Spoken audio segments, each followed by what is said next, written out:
Selamat pagi Bapak Ibu Saudara sekalian. Hari ini luar biasa karena pembicara adalah Pastor Jason Fu. Bentar Pastor. Beliau adalah temannya Pastor Sam. Jauh-jauh datang dari Singapura. Pengen nengok kita. Pastor Jason Fu ini ngerti bahasa Indonesia. Jadi kalau saya terjemahkan gak boleh salah. Dia tahu. Oleh sebab itu Pastor Jason, welcome to Surabaya City Blessing. Ya. Salam. Salam. Selamat pagi dan puji Tuhan. Puji Tuhan, selamat pagi. Saya bisa bicara bahasa Indonesia tetapi tidak lancar. Kalau saya berkhotbah di dalam bahasa Indonesia, saya membuat banyak kesalahan. Ya, so saya takut sedikit. Tetapi maaf ya, saya bisa bicara di dalam English, dia terjemahkan. Bisa? Bisa ya, puji Tuhan. Mudah-mudahan lain kali ya. Amin. Mari berikan kemuliaan, tepuk tangan dulu. Udah berusaha untuk berbahasa Indonesia. Amin. Good morning and it's so good to be in this place again. Selamat pagi, senang bisa berada di tempat ini kembali. I know your late pastor, Pastor Samuel. Ya, saya kenal pastor saudara, Pastor Sam. We used to have persekutuan ya when I come here, fellowship, prayer together with Pastor Andreas also. Ya, kita sering nih dulu berkumpul, berdoa, bersekutu dengan Pastor Sam dan juga dengan Pastor Andreas. So I'm not a stranger. Jadi saya ini nggak asing di sini. I have preached in the church maybe 2-3 times. Saya udah pernah khotbah di sini 2-3 kali. And I see the church, the Lord has blessed it so beautifully. Dan sekarang saya lihat Tuhan sudah memberkati gereja ini dengan indahnya. Alright, even though you have lost the pastor, a good pastor. Meskipun mungkin kalian kehilangan seorang pastor yang luar biasa yang baik. I pray that you will be faithful to build up this community. Saya berdoa supaya kalian semua tetap setia membangun kerajaan Tuhan. Ada atau tanpa Pastor Sam. Amin. Amin. Because God is looking for kesetiaan. Karena Tuhan tuh mencari orang yang penuh dengan kesetiaan. Alright, today I want to talk about success. Hari ini saya mau bicara tentang sukses. Who wants success? Siapa yang di sini mau sukses? Angkat tangan, jangan malu. Ya, angkat tangan. Jangan malu ya. Ya. I want success, you want success. Saya mau sukses, Anda semua juga pengen sukses. Right, benar dah? Ya. I want my children to be success. Saya you juga want your mau children to be success. anak-anak saya juga sukses, anak-anak saya juga sukses. Itu maunya saya.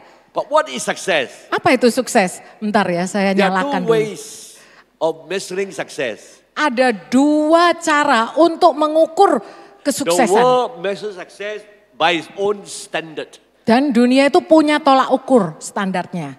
God measures success by His standard. Dan Tuhan juga punya alat ukur atau standarnya. So at the end of the day, what standard do you want to belong? Nah akhirnya kita tuh mesti tahu yang mana yang kita pakai untuk ukur kesuksesan ini. You want to be successful in the world standard or you want to be successful in God's standard? Anda itu mau sukses dengan tolak ukurnya Tuhan atau cuma tolak ukurnya dunia? The world measures success by the external possession that you have.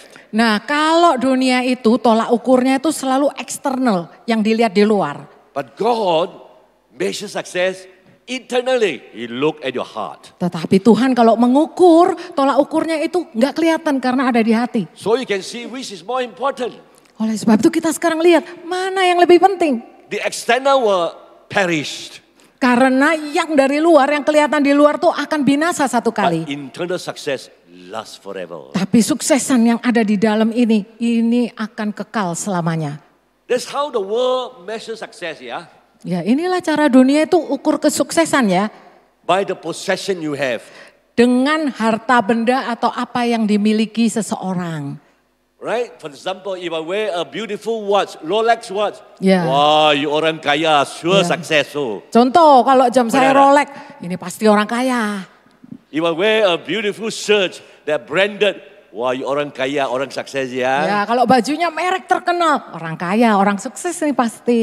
And the position that you hold in the company, in the government service, or whatever high position tertinggi ya. Ya kadang-kadang posisi itu juga diukur oleh manusia. Posisinya tinggi ya berarti makin sukses. Wah, the world said you are kaya, you are successful. Wow. Waduh kamu udah kaya posisinya tinggi lagi. Wow.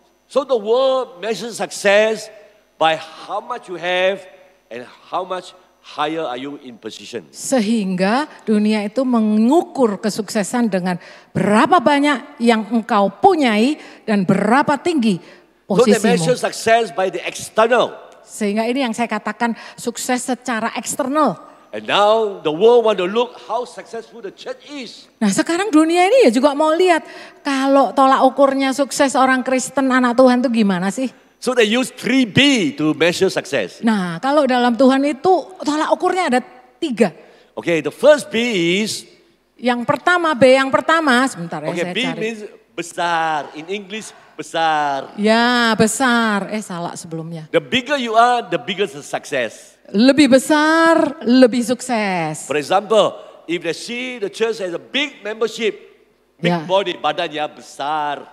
Jadi seringkali gereja mikir kalau badannya besar atau jumlahnya banyak kali ya. But Itu. if we have a building that's so big, wow, the Oh. size besar. Kalau buildingnya, bangunannya besar.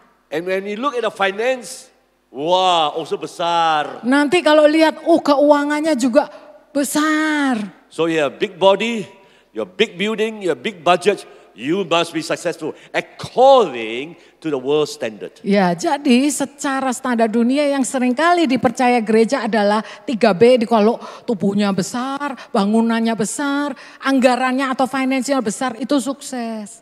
This is the world measure success by the external. Nah ini tapi masih eksternal, cara pandang yang duniawi loh. But we must understand that God's way of measuring success sangat berbeda. Tapi kalau kita mau sadari cara Tuhan mengukur, tolak ukurnya ternyata berbeda banget. Because the Bible says His ways are different from our ways and His thoughts are different from our thoughts. Karena firman Tuhan katakan cara pikir Tuhan itu berbeda dengan cara pikir manusia. Jalannya jauh lebih tinggi, gak seperti jalannya manusia. So when God look at bigness, besar, it's not necessary greatness. Ya. Bigness is not necessary greatness. Oleh sebab itu kalau Tuhan melihat sesuatu yang besar, belum tentu itu greatness atau kedahsyatan. And the world also, the God also look at your wealth and prosperity is not a necessary of His blessing. Nah, dunia juga merasa kalau yang kaya, kekayaannya luar biasa, bagi Tuhan belum tentu kekayaan itu berkat dari Tuhan.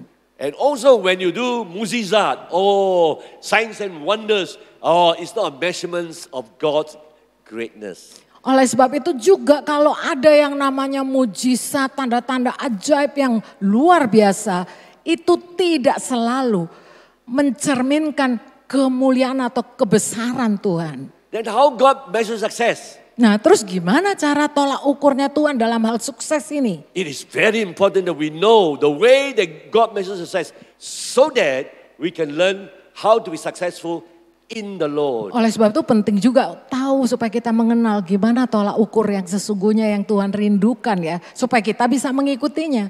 So this morning I want to share with you the 3 ways in which God measures success. Nah saya akan bagikan ini 3 cara di mana 3 paling tidak tolak ukur berdasarkan apa yang Tuhan rindukan. So that we can learn from God. Ya supaya kita bisa belajar dari Tuhan. The first point is humility versus pride. Yang pertama adalah kerendahan hati dan kesombongan. Yeah. Lawannya. God hates pride. Tuhan tuh He will see people who are humble. ya, Tuhan tuh tidak suka atau benci dengan orang yang sombong, tapi Dia sangat merangkul dan saya mengasihi orang yang rendah hati. Second, Yang kedua, God looks at quality more than quantity. Tuhan melihat kualitas lebih dari kuantitas. Well, it doesn't mean you have a big membership of 20,000, 30,000. Oh, that is good. No, God look at the quality, not the quantity. Ya, oleh sebab itu mungkin iya bisa besar 20.000, 30.000. Tapi ingat di mata Tuhan itu kualitas lebih penting dari kuantitas. Important of all, God look at your faithfulness rather than fruitfulness. Dan yang terpenting adalah yang ketiga. Kesetiaan tuh di mata Tuhan lebih besar daripada yang namanya berhasil. Okay, let us look at the first point. Mari kita lihat yang pertama. Humility versus pride. Kerendahan hati atau kesombongan. Alright, let us look into the ministry of John the Baptist, yeah? Kalau kita lihat pelayanan dari Yohanes Pembaptis. We know John the Baptist is called by God to be the forerunner for Jesus' ministry. Yohanes Pembaptis itu dipanggil, dipilih untuk menjadi pelayan yang mendahului kedatangan dari Sang Mesias Yesus Kristus. Do you know where he started his ministry? Tahu nggak di mana dia mulai He don't have pelayanan? a big church. Bukan di gereja besar. He don't have a big office. Dia nggak punya kantor But pelayanan. he started his ministry in the wilderness. Tapi dia memulai pelayanannya di wilderness atau hutan belantara ya. So in the wilderness, apa makanan? Ada makanan nggak di sana? And what is your clothing? Apa pakaiannya di sana? His makanan is locusts. Makanannya itu adalah belalang. And the clothing he wear is not famous. Dan pakaiannya bukan merek terkenal. It's camel's hair. Karena dari kulitnya unta. And he has very few disciples. Dan memiliki sedikit aja murid. Padahal he lost a few disciples to Jesus. Excuse me. He lost a few disciples to Jesus. Oh ya, padahal dia juga kehilangan murid-murid gitu loh untuk Tuhan Yesus. So if you read the life and ministry of John the Baptist, do you think he has miracles? Ada mukjizat? Nah kalau Anda lihat pelayanannya Yohanes Pembaptis tuh ada mujizat gak sih? Ada. Ada gak mujizat? Di dalam itu pelayanan Yohanes. Di dalam pelayanan Yohanes itu ada mujizat gak? No miracles. Gak ada loh mujizat. Kosong. Kosong katanya. But he was very bold. Tetapi Yohanes Pembaptis itu sangat berani. He dared to tell the king, it is not right to take your brother's wife. Ya, dia sampai berani menantang raja bahwa engkau tidak boleh mengambil istrinya orang lain. So John the Baptist was a righteous man. Sehingga Yohanes Pembaptis adalah orang yang penuh dengan kebenaran. For speaking the truth, Pilate put him into the prisons. Gara-gara dia memberitakan kebenaran, dia dipenjara. And in the end, he lost his life, the head. Akhir hidupnya adalah dia mati dengan dipenggal Now kepala. we're going to see how the world measures John's success. Nah, bagaimana orang dunia menilai kesuksesan dari Yohanes Pembaptis? Okay, firstly, he have no big B's at all. Nah, dia tuh nggak punya sesuatu yang besar, He's unknown. nggak dikenal, He don't have big discipleship. nggak punya murid-murid dan punya program He don't pemuritan. have much money. He live in the wilderness. Dan dia tinggal di padang gurun, So if padang you look belantara. at the world, look at life and ministry of John the Baptist, it is gagal. Jadi kalau dilihat dari segi apa yang dinilai manusia, mungkin dia termasuk orang yang gagal. And he died very young. Dan dia meninggalnya cepat ya. There were not much fruits in his ministry. Kelihatannya seakan-akan pelayanannya tidak terlalu berkembang. But yet God measured his ministry as success. Tetapi bagi Tuhan, dia adalah orang yang sukses dalam pelayanan. Why? Kenapa? It's so different from the world. Karena beda tolak ukurnya dengan dunia. The world see nothing in him Dunia nggak melihat sesuatu yang luar biasa dalam that dirinya. is worthy to say success. Itulah definisi sukses secara dunia. Then how did God measure his success? Jadi bagaimana Tuhan mengukur God look kesuksesan? at his heart, Tuhan lihat hatinya. his humility. Kerendahan hatinya. John the Baptist said to Jesus, Yohanes Pembaptis berkata kepada Tuhan listen Yesus, my friend, dengarkan. you must increase, I must decrease. Ya ini dia beritakan ini. Saya ini harus makin berkurang. Hanya Tuhan yang harus semakin bertambah. You see, he exalted Isa Dia meninggikan nama Yesus. and he humbled himself. Dan dia merendahkan dirinya And orang sendiri. pendeta have a big church, they exalted themselves. Jangan sampai kalau pendeta ya gerejanya jemaatnya banyak terus meninggikan diri They sendiri. say, I built the church. Aku yang bangun gerejanya. Hello, Halo, you don't build the church, God built the church. sebetulnya bukan manusia yang membangun You don't tapi make the Tuhan church yang big. membangun. but God give the increase. Ya, jadi bukan manusianya yang membuat gereja tambah besar, tapi Tuhan yang menambahkan jumlahnya. Jangan sombong ya. Ya, jangan sombong ya. When you're sombong, God resist you and break you low. Karena kalau engkau sombong tuh Tuhan itu gak seneng, nanti malah direndahkan. But when you are humble, God exalt you. Tapi kalau engkau rendah hati, Tuhan akan meninggikan engkau. This is success. Itulah sukses. And to me, I define success in the life of John the ministry. Dan bagi saya menggambarkan kesuksesan dalam Yohanes Pembaptis ini, Is your head on the platter. yaitu keberhasilan di mata Tuhan adalah kepalamu di atas piringan. Maaf saya, can I translate? Karena ini dari Google Translate, jadi saya dibilang nanti kalau ada yang aneh tolong saya diterjemahkan ya. Jadi kepalamu di atas piring itu sebetulnya adalah kayak semacam Yohanes Pembaptis dulu. Akhirnya dia berkorban kan. Akhirnya kepalanya ada di atas piring sebagai tumbal ya, dianiaya. Oke. Yeah, John lost his head because he spoke the truth about the kings taking his brother's wife. Ya, Yohanes Pembaptis itu kehilangan kepalanya dipenggal gara-gara dia menegur Raja Herodes karena mengambil istri saudara. So we can see in the life of John, he is bold, he speaks righteousness, and he is humble. Sehingga Yohanes Pembaptis itu selain berani, dia memberitakan kebenaran karena dia ngerti kebenaran dan rendah hati. This is to be success in the eyes of God. Inilah sukses di mata Tuhan. Because all these attributes comes from within, not without. Karena semua yang tadi saya sebutkan di dalam diri Yohanes Pembaptis itu ada, bermula dari dalam hatinya. Second, Yang kedua, God measures success quality more than quantity. di mata Tuhan tolak ukurnya kualitas melebihi kuantitas. Okay, let's look into the lives of the Gideon.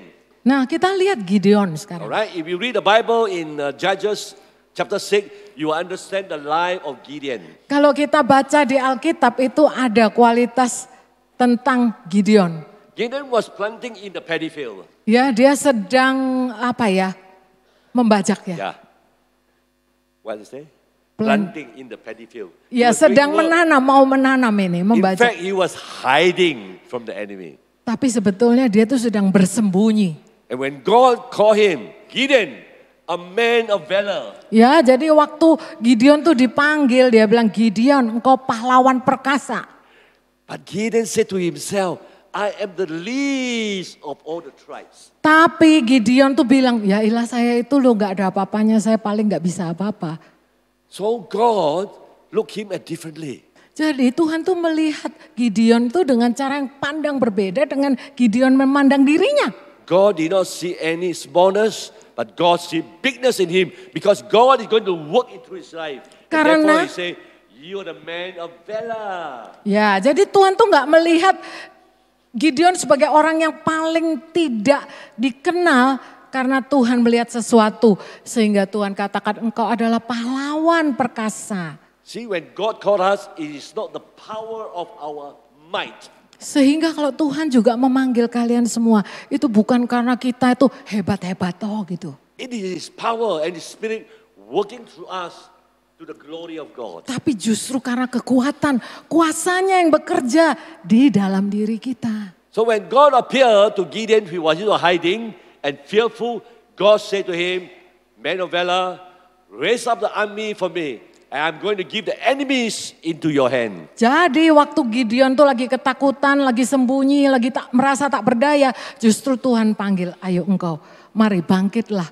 Kamu pahlawan yang perkasa, aku mau mempercayakan engkau membangun sebuah tim supaya bisa mengalahkan musuh. So Gideon was very influential.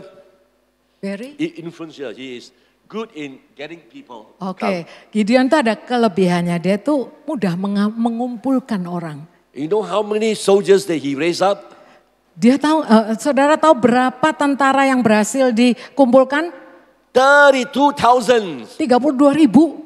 And this the army is going to fight against the Amalekites. Ya, jadi ini adalah 32.000 yang menurut Gideon bisa untuk menyerang Amalekite. All right. And God says, no, Gideon, 32,000 is too many. Tapi Tuhan Because when they win the war, they will say, this is my strength. Ya, tapi Tuhan bilang 32 ribu itu kebanyakan. Karena nanti kalau 32 ribu itu semua maju dan menang gara-gara pasukanku. Ya, like seperti ya, pendeta build the church so big, this is my strength. Ya. God say, no. Kadang-kadang pendeta juga gitu, ini ya gerejanya besar gitu ya. Gara-gara aku. Enggak, Tuhan bilang enggak. So God told Gideon, 32,000 is terlalu banyak dan besar. Tuh, Gideon 32 ribu terlalu banyak dan besar. Now I'm going to test this 32,000. Nanti yang 32 itu ribu itu akan saya pilih kembali. So how Dites. God going to test the 32,000? Ya, dites sama Tuhan masuk masa seleksi. Very simple. Sangat sederhana. He told Gideon, gather all the 32,000 fighters before you. Ya, kumpulin tuh semua 32 ribu pasukan itu. And he says to them, Dan siapa orang yang takut pulang kampung? nah, bilang sekarang yang kumpul ini yang takut boleh pulang. How many do you think takut pulang kampung? Berapa? Yang pulang berapa? Out of Berapa? this 32,000. Dari 32 ribu kira-kira yang pulang karena takut tuh berapa? Boleh pulang, disuruh pulang. Kira-kira tebak Ayo, how many? berapa? How many? Berapa? Separuh, 50%? No. 10,000. 10 ribu. 10,000 out of this 32,000 Ya. takut. 10 ribu dari 32 ribu itu pulang karena takut. Gak pulang. Pulang. So left how many? Sisa berapa? Jadi sisa 22 ribu. 22,000. Ya. Ada otak. Ya, 20 ribu. Pintar. Ya. Okay, now out of 22,000, listen. God said Mesir terlalu banyak. Masih terlalu banyak loh. Dibilang sisanya ini masih terlalu banyak. Wah, from 32 to 22, God said kurang saja. 22 ribu masih dibilang kebanyakan. Suruh kurangin lagi. And God said, I'm going to test them. Lalu Tuhan bilang nanti diseleksi lagi. So God says, send these 22,000, go into the river. Dan disuruh lah yang 22 ribu itu pergi ke sungai. Alright, go to the river and drink. Dan disuruh minum di sungai. Alright, so left 10,000 now, 32, go home, balik kampung. Now left 10,000. God said, these 10,000, bring them to the river and drink. Oh, I mean sorry. The 10,000, not the 20. Sisa. Sisanya. You see from 32 takut, go home. Sisa Oh 10,000. sorry, sisanya 10,000. Saya Yeah. salah terjemahkan. Yang pulang itu 22 ribu. Sisanya 10 ribu disuruh minum di sungai. Ya, ingat 22,000 go home. Yang 22 ribu pulang itu, saya salah ya tadi 10 ribu terbalik. So sisa 10,000 ya. Ya. Okay? Sisanya yang 10 ribu disuruh minum ya. Because God sisa 10,000, 10,000 banyak.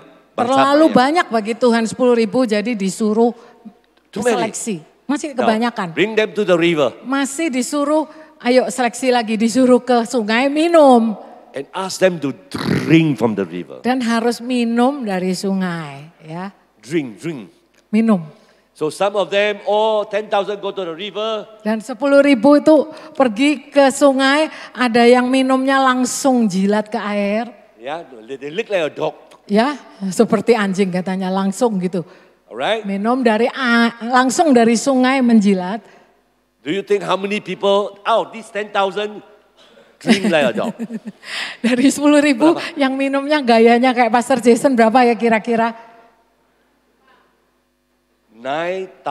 9,700. 9.700 yang minumnya kayak whisky. Langsung. My dog. Apa? It's like my dog, whisky. Berapa sisa? Sisanya 300. 300. How does the 300 drink? Gimana 300 cara minumnya gimana? They don't drink like a dog, Nggak but langsung. they drink differently. Tapi minumnya beda. How do they drink? Minumnya The cup. pakai tangan. They watch the leg. They watch the leg. they watch. Jadi pakai tangan terus lihat-lihat, pakai tangan lihat kembali gitu. Now we talk about the 9,700 first. What did God say to this 9,700? Nah Tuhan ngomong apa kepada yang tadi 9.700 yang minumnya begitu caranya? God say you bodoh. Dikatakan engkau bodoh, Bodoh. bodoh, Go home. pulang. Because when you are at war, Karena kalau kamu di perang, you don't menikmati. Kan? Menikmati ya air. kalau kamu begitu cara minumnya menikmati air. When you are at war, Kalau engkau di tengah perang, you will be alert all the time. engkau tuh harusnya siap, siaga, waspada senantiasa. And this 300 sangat pintar ada otak. Yang 300 itu hebat ini otaknya. Drink this way, Minumnya begini, jaga. jaga. Drink this way, Minum lagi, jaga. terus waspada istilahnya, So the jaga. musuh will not come and attack them. Supaya akhirnya nggak kecolongan diserang oleh And God musuh. says to Gideon, Dan Tuhan berkata kepada I Gideon, want these 300 fighters who have brain saya mau yang 300 ini yang punya otak katanya. and wisdom. Dan punya hikmat. Choose them. Pilih yang 300 ini. And I will give you the battle, the victory into your hands. Dan saya akan serahkan peperangan ini plus kemenangannya untukmu. Okay, let's look the calculation here.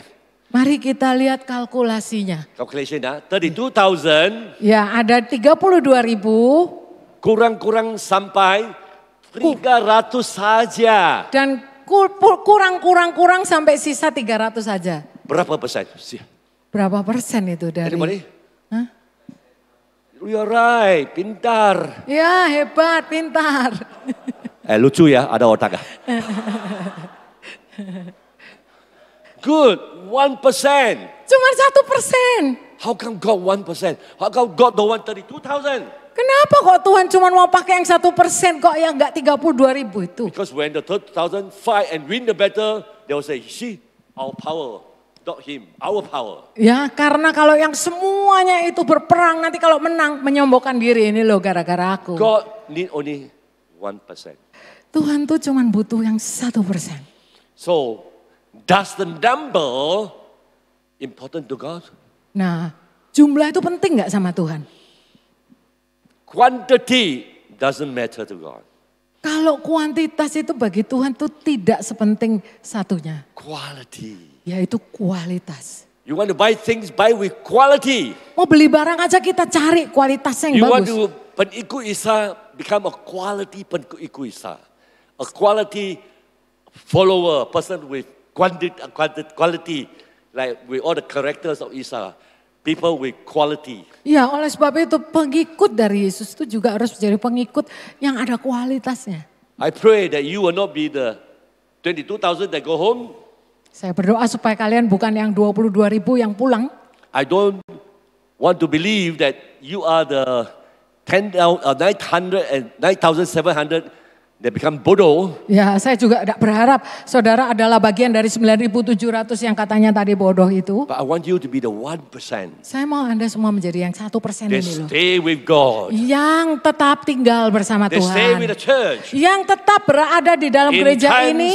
Di of dalam difficulties. waktu-waktu yang genting ini. In times of problems, Yang di dalam masa-masa itu kelihatannya penuh masalah. you stand behind the church. Engkau tetap berdiri teguh bersama-sama dalam gereja Tuhan. Until the end of time. Sampai pada akhirnya. These are the quality that God is looking for us in our Christian life. Inilah kualitas yang Tuhan cari di dalam diri We setiap can kita. easily be the 20,000, 32,000 that go away. Ya jadi mudah itu yang 32.000 itu gampang sekali hilang. But it's hard. Tapi susah. But it's worth it. Tapi sangat layak itu yang menjadi So you can bagian kecil. see, numbers is not important. Jadi bagi Tuhan What is important nomor atau jumlah itu bukan satu-satunya. is your quality. Yaitu kualitas yang So you penting. can see, Engkau melihat success is not about numbers. sukses itu bukan tentang jumlahnya, bukan In the eyes of kuantitas. God. Di mata Tuhan, It is a quality that matters. sukses adalah kualitas. The third point, Yang ketiga adalah is how God measure success through faithfulness Nah, versus fruitfulness. Nah, oleh sebab itu saya mau ralat dikit karena ini Google Translate katanya. Yang terakhir adalah kesetiaan atau yang namanya fruitfulness atau berbuah gitu ya. Alright. Istilahnya berbuah, berlipat ganda, berbuah. Okay, let me tell you the story of what Jesus told the disciple in Matthew chapter 25. Kalau ada waktu bisa pulang kampung, pulang rumah, baca ya. Ya, saya mau bagikan cerita ini kisah apa yang Tuhan Yesus katakan di Matius 25 yang nanti baca sendiri di rumah ya. Alright, in this chapter 25, Matthew, Isa talk about the parable of the talents. Ya, Tuhan Yesus berbicara mengenai talenta. Alright, he said this master is going away. Ya, ada seorang tuan yang sangat hebat. And he gathered all his servants. Pelayannya dikumpulkan. Right? And some he give 5 talents. Ada yang pelayannya dikasih 5 talenta. Some 2 talents. Ada yang 2 talenta. And one talent. Dan yang ketiga itu 1 talenta. Alright? According to the records in Matthew 25, the one who received the 5 talents were rajin, quickly go and invest and make more money. Ya, menurut Matius 25, perumpamaan itu mengatakan yang 5 ini sangat rajin. Wah, langsung 5 itu dikembangkan. Alright? And he gained 5 more talents. So now he have 10 talents. Sehingga dari 5 menghasilkan 10. The one who received the 2 talents were also like the one who received the 5 talents, were rajin and quickly go and invest. Yang dapat 2 itu juga begitu, rajin, ya akhirnya menghasilkan 4. And he berhasil. Sehingga mereka itu berhasil. So from 2 he get another 2, so he have 4 talents. Dari 2 jadi 4 karena tambah 2 lagi. But the one who is talent, Tapi yang punya 1 the Bible talenta. say he takut. Dikatakan firman Tuhan katakan dia itu takut. He hide his talent under the soil. Jadi dia menyembunyikan talenta itu di bawah tanah. So when the master came back, Waktu tuanya itu datang he kembali, asked for accountant. akhirnya responsibility. dimintalah pertanggungan jawab. And to the first one with 5 talents, Yang pertama dengan 5 talenta, he said, Tuhan, you give me 5 talents. ya Tuhan engkau berikan aku 5, I have another 5 talents for you. ada 5 lagi nih yang aku Now I hasilkan. profit 100%. Sehingga saya menghasilkan keuntungan 100% ya. Saya berhasil 100%. Saya berhasil 100%. Wow, the master was very happy. Tuannya sangat bersuka cita. And what he says, Dan apa yang Tuan itu katakan? welcome into my kingdom. Wah, luar biasa. Masuklah dalam Ya, kerajaanku. silakanlah masuk di surga. Masuklah dalam kerajaanku. And what did the master says? Dan apa yang Tuan itu katakan? Because you are faithful in little, I will give you much. Karena engkau setia, aku akan memberikanmu lebih. And then he called the second person with 2 talents. Yang kedua dipanggil dengan 2 talenta. And the 2 talents said, Tuhan, you give me 2 talents. Ya, dikatakan Tuhan engkau memberikan aku 2 talenta. I go and make business, I invest, I earn 2 more talents for you. Dan akhirnya aku menghasilkan lagi 2 talenta. And now, this is your 4 talents. Inilah 4 talenta aku kembalikan. Of course, the master feel very happy. Pasti dong tuannya sangat bersuka cita. He commended the first and the second stewards. Dan memang tuannya memuji yang pertama dan And he yang said kedua. the same message. Pujiannya tuh sama. Welcome into the kingdom of God. Mari engkau datang disambut di dalam You keluarga fruitful of your kerajaanku. faithful servant. Engkaulah hambaku yang And now, setia. he called the last one. Yang ketiga sekarang yang dipanggil. The one with 1 talent. Yang punya 1 talenta dikasih 1. And the 1 talent said, what have you done with my talents? Apakah yang telah engkau lakukan? This is what the unfaithful servant told the master. Inilah jawaban dari hambanya yang tidak setia itu. He said, I know you are the hard taskmaster. Jawabannya itu adalah, aku tahu engkau adalah Tuhan yang kejam.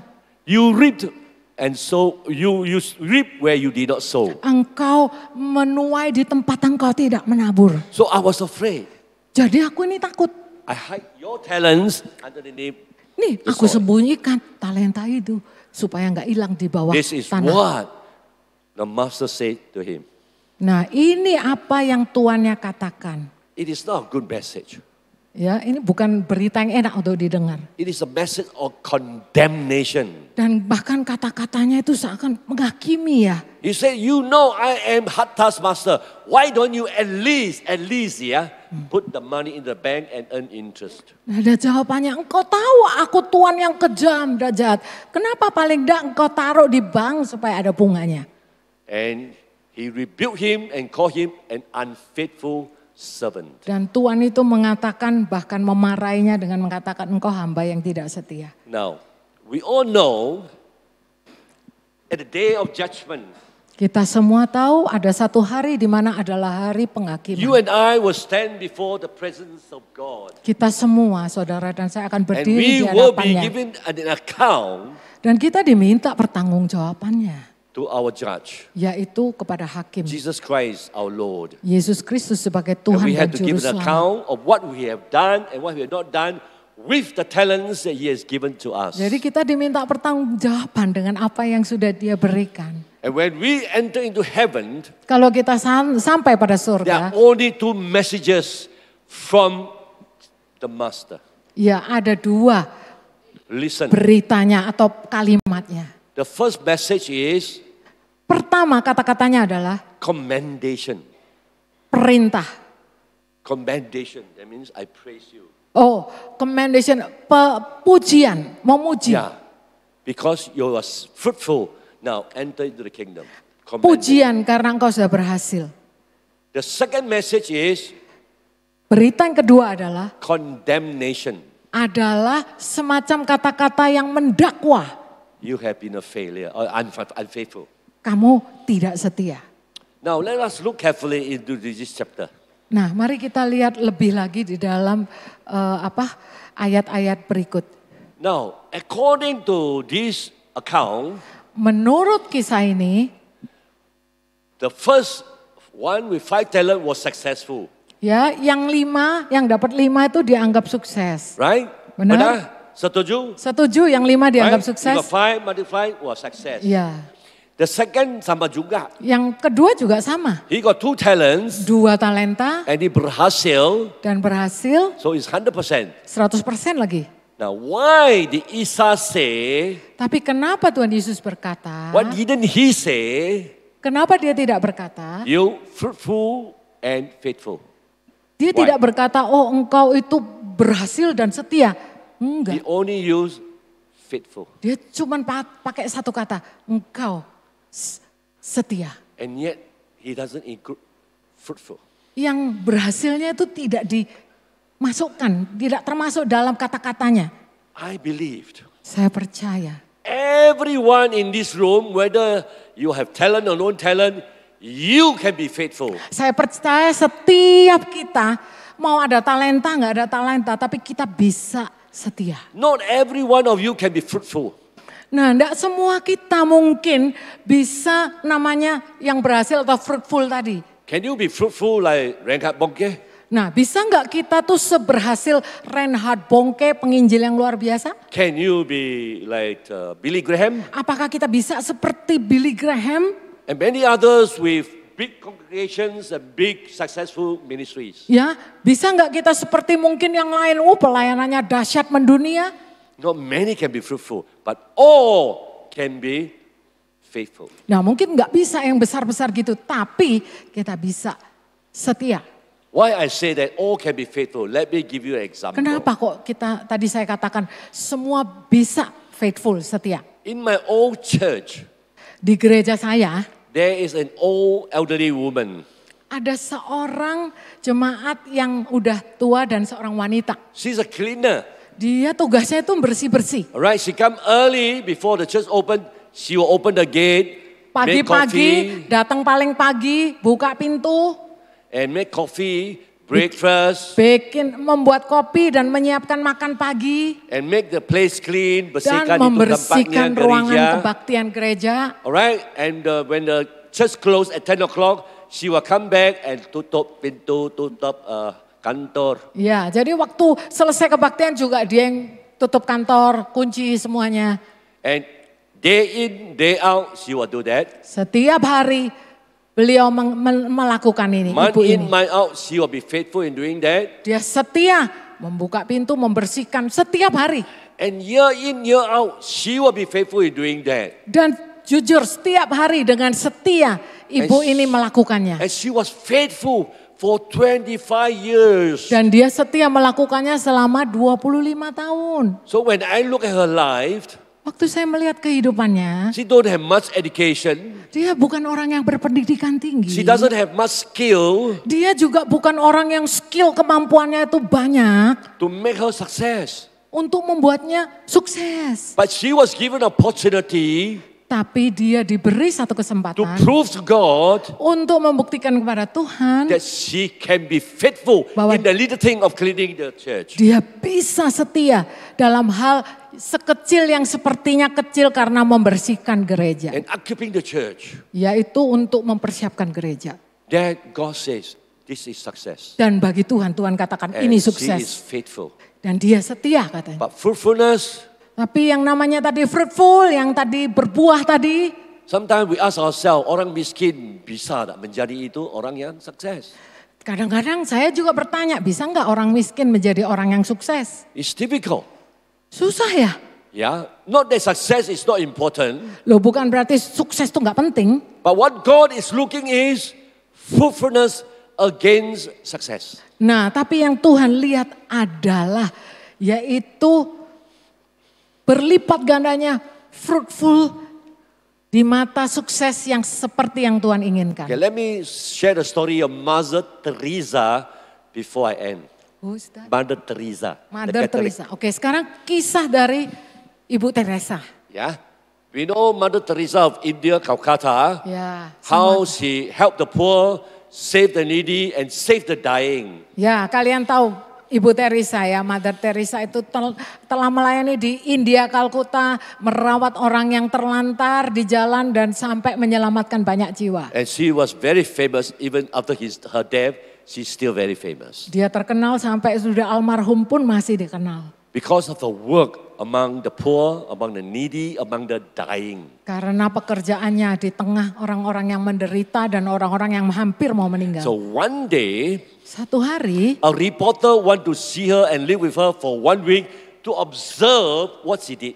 ada satu wartawan yang pengen mengikuti dia dan pengen hidup 1 minggu biar bisa melihat apa aja sih yang dilakukan.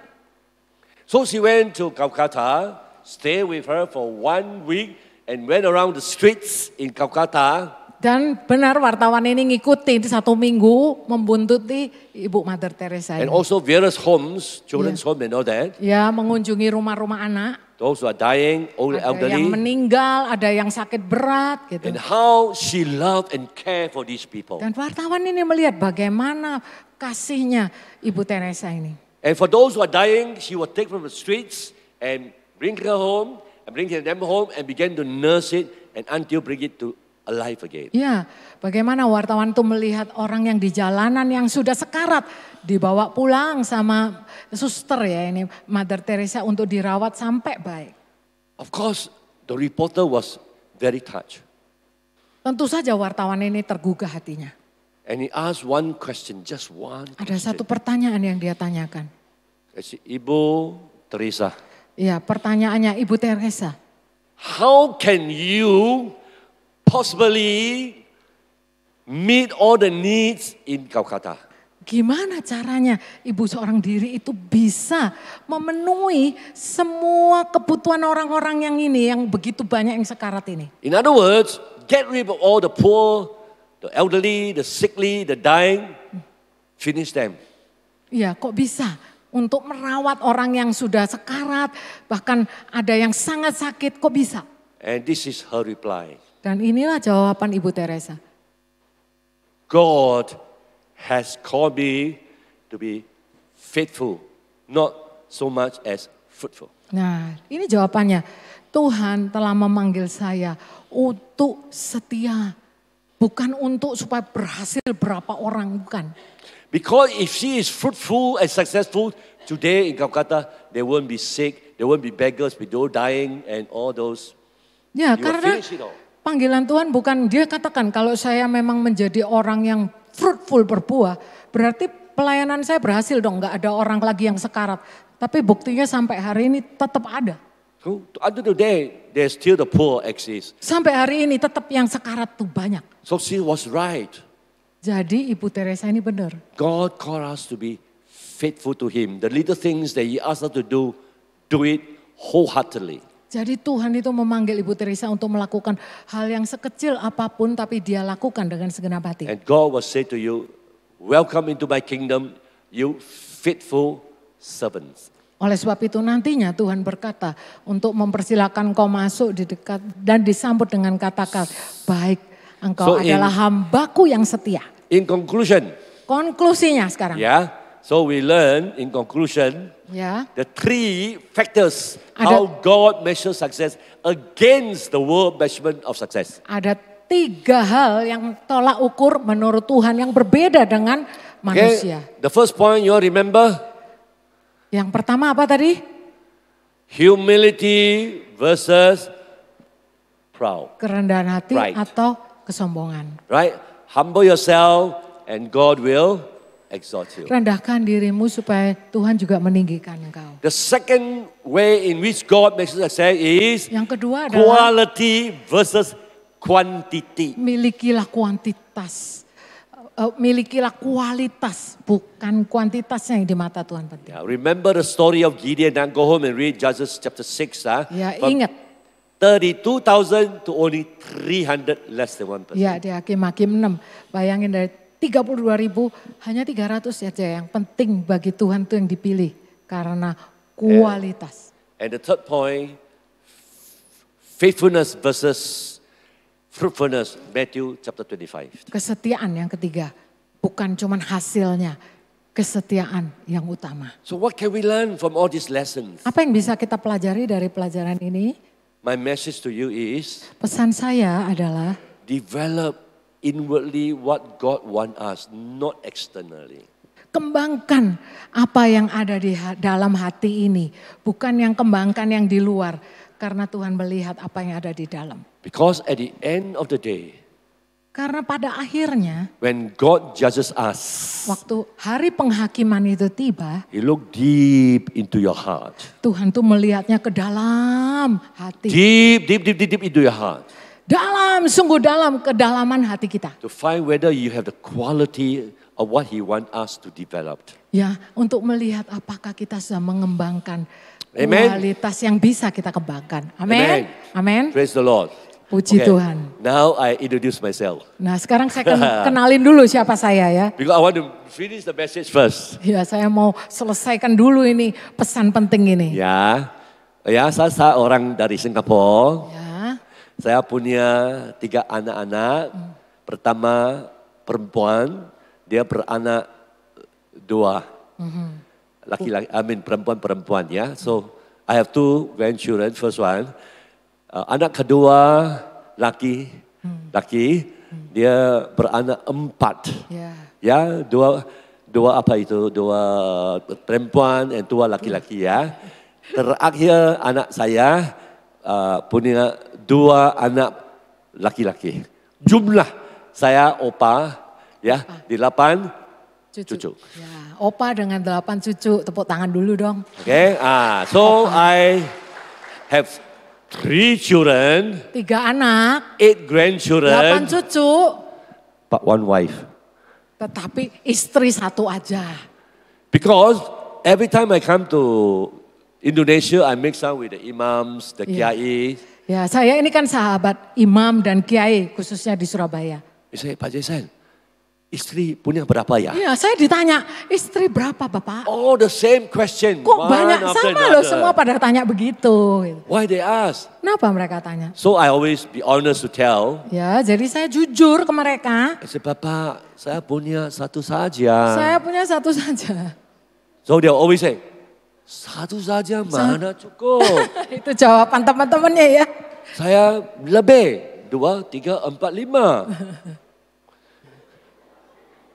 So saya menjawab, Bapak, kalau saya punya lebih satu istri, kesalahan saya itu.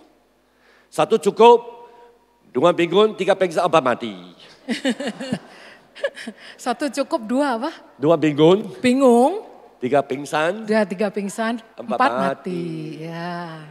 one wife cukup lah. Satu istri cukup. Ya, oke. Anyway, Tuhan berkati. Tuhan Amin. berkati. Mari. Terima kasih Pastor Jason. Exactly, thank you, Tina. Tepat waktu ya, terima kasih. Wow. Terima kasih Pastor Jason, sangat menguatkan kita semua. Amin.